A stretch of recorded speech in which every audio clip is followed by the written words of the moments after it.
बिस्मिल्लाहिर्रहमानिर्रहीम, अस्सलाम वालेकुम। और न्यूज़ के साथ मैं हुसैन हुसैन। चलते हैं खबर की जानिब। काजी अहमद रिपोर्ट अली नवाज चतोई। काजी अहमद गवर्नमेंट एलिमेंट्री स्कूल मस्कीन हाजी खान मला काजी अहमद मोड़ पर सिंधी सकाफती दिन मनाया गया। प्रोग्राम में उस्ताज़ा, तलबात और तलबा ने टोपी और रजक पहनकर सिंधी कौमी गीतों पर रक्स किया और खूब लुत्फ़अंदोज़ हुए। मज़ीद प्रोग्राम में मौजूद हमायूं नुमाइंदे ने उस्ताज़ा और तलबात से गुफ्तगू भी की। आइए आपको लेकर चलते हैं एलिमेंट्री स्कूल मस्कीन हाजी खान मला काजी अहमद में। जी बिल्कुल, 7 तारीख को पूरे सिंध भर में कल्चर डे मनाया जा रहा है। ऐसे ही आज नामवर शायर हाजी मिस्किन मला एलिमेंट्री स्कूल में आज सकाफती दिन मनाया जा रहा है। आइए उस्ताद और बच्चों से, तलबों से बातचीत करते हैं कि मजीद उनका क्या कहना है। जी, ये जो आज हम सिंधी कल्चर डे मना रहे हैं, ये हमारे सिंधी कौम की 5000 साल पुरानी सकाफत है और ये हम हर साल जोर शक्ल से मनाते हैं। ऐसे प्रोग्राम मुनक़िद करने से हमारी नौजवान नस्ल अपने कल्चर और तहजीब की जैसा कि आज हम सिंध के नामवर शायर मिस्किन हाजी खान मलाह में सकाफती जो हमारा कल दिन है ईद का, उससे मुनासिबत से एक तकरीब मुनक़िद की है, जिसमें हमारे स्कूल के बच्चे बच्चियां हैं वो मुख्तलिफ टेबलों तकरीरें पेश कर रहे हैं। हम तो बहुत खुशी मना रहे हैं क्योंकि हमारी सकाफती ईद है जो हमारी 5000 साल पुरानी तहजीब है, हम उसको वर्जा रहे हैं। और ये जो हमारी सकाफत के हम भारत से वो हम अपने बच्चों में मुंतकिल कर रहे थे, हमारी सकाफत है क्या, हम वो भी दरस अपने बच्चों को दे रहे हैं। और इंशाअल्लाह ताला कल जो संडे वाले दिन 7 दिसंबर हमारा ये कौमी त्यौहार है, उसको बहुत अच्छी तरह से सेलिब्रेट करेंगे। हमारा सिंध सकाफत जो है ये समझो तो हमारे लिए चौथी ईद है। 3 हमारी बड़ी ईदें होती हैं, उसके साथ साथ हम टोपी अजरक वाला दिन मनाते हैं, वो हमारी सकाफत है। जब से दुनिया कायम है तब से सिंध कायम है और हम ये पूरी दुनिया को बताना चाहते हैं। हमारा एक भी बंदा अगर किसी दुनिया के किसी भी कोने में तो अजरक टोपी पहनकर अपना दिन मनाएगा और अपनी सिंधी होने का सबूत पेश करेगा। मैं आज अजरक टोपी मनाने जा रही हूँ। हमारे स्कूल का नाम GBLS मिस्किन हाजी खान मला है। हम कई 50,000 सालों से हम सिंधी अजरक टोपी मना रहे हैं, तो शुक्रिया, थैंक यू।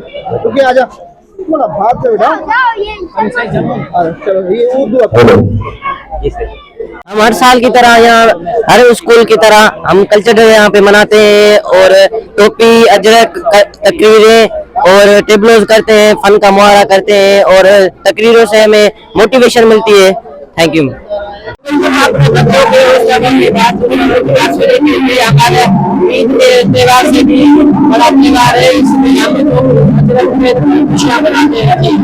शेरगढ़ के जावेद नगर प्रेस क्लब से मलिक राजा सावल की रिपोर्ट के मुताबिक मौसा 24/1 में नामालूम मुल्ज़मान ने गुलजार वल्द, वजीर गुलाम मुस्तफ़ा वल्द राजा, सरदार अहमद वल्द कमीर के 6 गधे, जबकि शेरगढ़ से अली हुसनैन 22D से फलक शेर के गधे चोरी करके लिए, जिसकी इत्तला यंग मैन एसोसिएशन जावेद नगर को मिली, जिन्होंने अपनी मदद के तहत तहकीकात की और पीछा किया। कई घंटों की तलाश बसियार के बाद 24/1 शेरगढ़ में मोहम्मद बशीर अंबरसरिया की ज़रई अराजी की कमात से कुछ गधों के मुर्दा बाकियात मिल गई, मगर बदकिस्मती से इनके जिस्म से खालें उतार ली गई थी। जबकि शेरगढ़ में एक गधे के पाए भी काटे हुए थे। यकीनी तौर पर कई गधों का गोश्त भी मटन बनाकर फोख्त किया गया होगा, जबकि बाकी मांदा लापता गधों की तलाश जारी है। अज़ीबाबाद सदर YMA और सीरियस हल्कों ने गधों की चोरी की बढ़ती हुई वारदातों पर तशवीश का इजहार करते हुए कहा है कि इलाका अज़ाम में मुर्दा गोश्त के सप्लाई का मुनज़्ज़म नेटवर्क काम कर रहा है, जिसे इंतजामिया और सिविल सोसाइटी के साथ मिलकर ही रंगे हाथों पकड़ा जा सकता है। इंशाल्लाह हबीबाबाद की तरह इलाका अज़ाम में भी YMA की टीमें अब मुतहरिक है। इंशाल्लाह जल्द इन मुनकरीन को कैफे किरदार तक पहुँचाकर दम लेंगे। खबर शामिल करते हैं भावलपुर से। हमारे नुमाइंदा सुहेल चौधरी की रिपोर्ट के मुताबिक वज़ीर आला पंजाब मरियम नवाज शरीफ के जराइम से पाक पंजाब विजन के तहत कानून नाफिज करने वाले इदारों की कार्रवाइयों के मुस्बत असरात सामने आने लगे हैं। भावलपुर में एक अहम पेशरफ्त इस वक्त देखने में आई जब डेरा भक्का चक 4BC को रिहायशी अल्लाह दिता उर्फ बड्डू वल्द नियाज अहमद ने जराइम पेशा सरगर्मियों से किनारा कशी का ऐलान कर दिया। मशहूर मंशियात फरोश बुड्डू ने मस्जिद में अहले मोहल्ला और इमाम मस्जिद की मौजूदगी में अपने साबिका किरदार पर नदामत का इजहार करते हुए हमेशा के लिए तौबा करने का ऐलान किया है। कुरान पाक पे हाथ रखकर हलफ उठाया है। इसने कहा है कि वो अब पुरअमन और कानून की पासदारी करने वाली जिंदगी गुजारना चाहता है।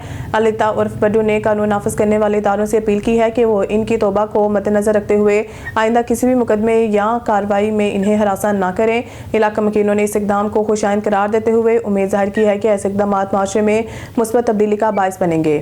खबर शामिल करते हैं लाहौर से हमारे नुमाइंदे मुबशर कमियाना की रिपोर्ट के मुताबिक सनती मजदूर इत्तेहाद यूनी पाकिस्तान इंटरनेशनल लिमिटेड और पैकेजेस ग्रुप के अहदेदारान जिसमें CBA यूनियन के सदर कैसर नवाज, अब्दुलस्तार चीमा और शाहिद अली शाह ने secretary workers welfare fund, Zulfiqar Ahmed से member governing body workers welfare fund Islamabad और पैकेजेस ग्रुप के जनरल सेक्रेटरी शेख मोहसिन अलियास की क़यादत में मुलाकात की। तमाम अहदेदारान ने शेख मोहसिन अलियास को governing body workers welfare fund का पंजाब से मेंबर नामजद होने पर वफाकी वजीर चौधरी सालिक हुसैन का शुक्रिया अदा किया। नुमाइंदा वफ़द ने secretary workers welfare fund Zulfiqar Ahmed और डायरेक्टर लीगल फैसल तारिक को यादगारी शील्ड भी पेश की। हैदराबाद सोमरा इत्तेहाद पाकिस्तान ने जल्द हैदराबाद में कम्युनिटी का वर्कर्स कन्वेंशन बुलाने का ऐलान किया है। इस हिस्सा में हैदराबाद के इलाके कासिमाबाद में मरकजी सेक्रेटेरिएट में 4 डिवीजन्स का इजलास हुआ। इजलास में कराची, हैदराबाद, ठट्ठा, सजावल, बदीन, थरपाकर, मीरपुर खास, मिट्टी, टंडोला यार्ड, नवाबशाह और दीगर इजलास से बड़ी तादाद में लोगों ने शिरकत की। इजलास में इजलास के सालाना कारकर्दगी का भी जायजा लिया गया। इस मौके पर मीडिया से बात करते हुए सूबाई सदर नज़ीर अहमद सोमरू, जनरल सेक्रेटरी हाजी अब्दुलस्तार सोमरू, हैदराबाद के ज़िले सदर नवाब सोमरू, सराज सोमरू, मोहम्मद हनीफ सोमरू, सारंग सोमरू, जावेद सोमरू, जमील सोमरू, नूर अहमद सोमरू और दीगर ने कहा है कि हमारा मकसद कम्युनिटी के मसाइल को तजीब बुनियादों पर हल करना है। इस वक्त तमाम तर तवज्जो कम्युनिटी के मसाइल को उजागर करने पर है। उन्होंने कहा कि हम मुत्तहिद होकर अपने हकूक हासिल कर सकते हैं। हम लड़कियों की तालीम समेत बेरोजगार नौजवानों को रोजगार फराहम करने के लिए भी काम कर रहे हैं।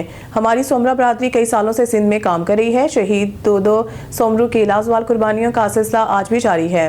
हम अपने शहीद को खराज अकीदत पेश करने के लिए हर साल रूपा माड़ी बदीन में एक प्रोग्राम मुनक्किद करते हैं। इस मौके पर ऐलान किया कि जल्द ही हैदराबाद में कम्युनिटी का वर्कर्स कन्वेंशन बुलाया जाएगा और आइंदा की हिकमत अमली तय की जाएगी।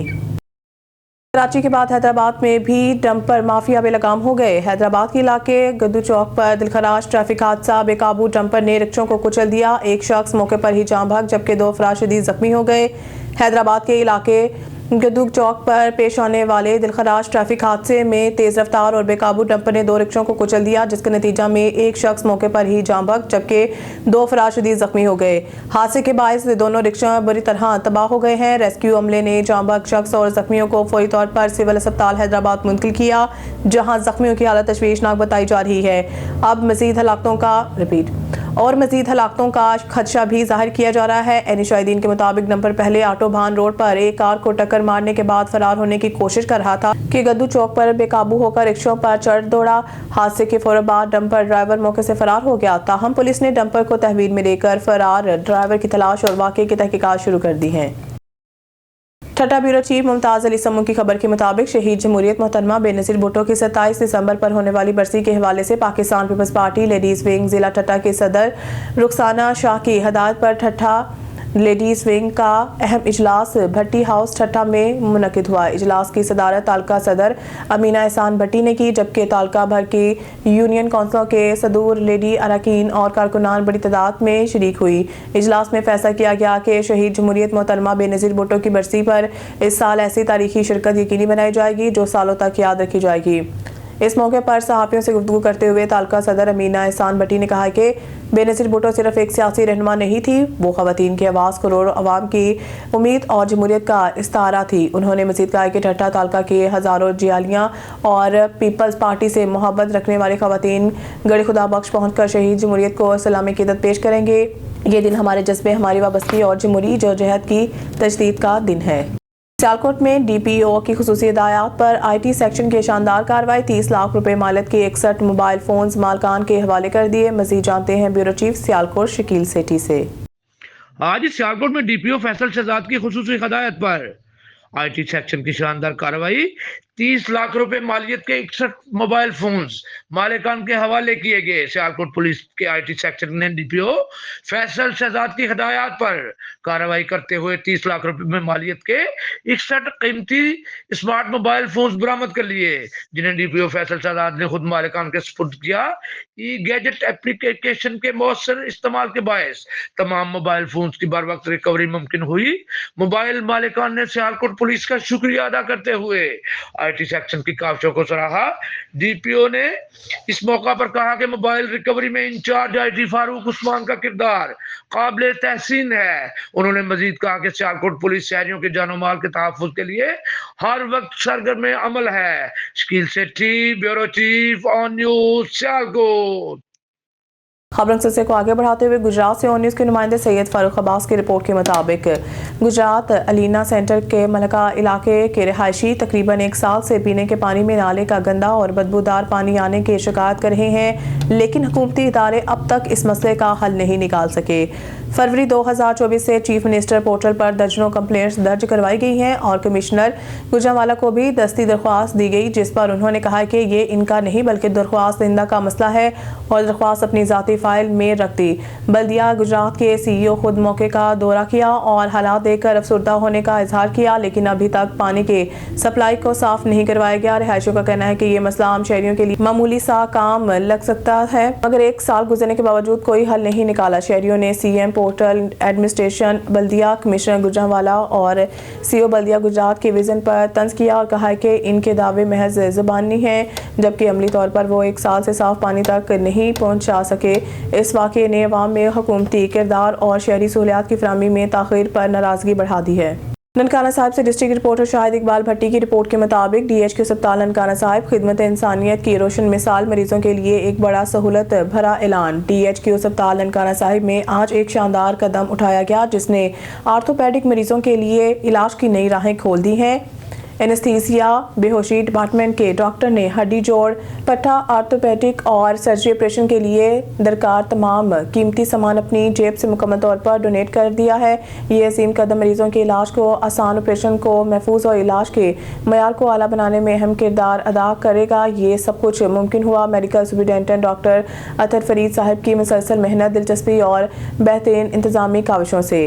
डॉक्टर अतर फरीद साहब ने इस मौके पर कहा कि अल्हम्दुलिल्लाह ये तो आगाज है, इंशाल्लाह हम मरीजों के लिए मजीद भी कीमती आलात और सहूलियात डोनेट करते रहेंगे।